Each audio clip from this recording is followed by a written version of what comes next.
আলহামদুলিল্লাহ, আল্লাহ তাআলা কৃতজ্ঞতায় আমরা সবাই জিলহজ মাসের 3 তারিখে পৌঁছেছি। এই জিলহজ মাসের চাঁদ দেখার পরে কয়েকটি মশলা আমাদের সমাজের মধ্যে ঘুরি থাকে। সেটা হলো যে জিলহজ মাসের চাঁদ দেখার পরে কোনো প্রাণী জায়েজ এবং হালাল প্রাণী জব করে খাওয়া যাবে না। এইরকম মশলা কি ইসলামের মধ্যে আছে কি নেই?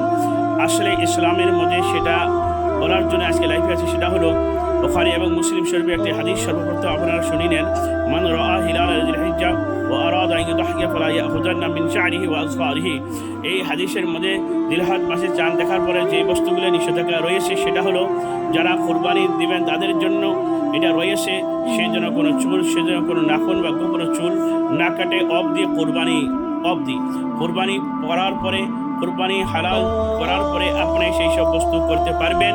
কোরবানি অবধি মানে 10 তারিখ অবধি আপনি বা কোরবানি অবধি আপনি সেই বস্তুগুলো নিষেধাজ্ঞা রয়েছে, তারপরে আপনারা করতে পারবেন। কিন্তু এরকম মশলা নেই জিলহজ মাসের চাঁদ ওঠার পরে আপনি কোনো হালাল প্রাণী জব করে খেতে পারবেন না।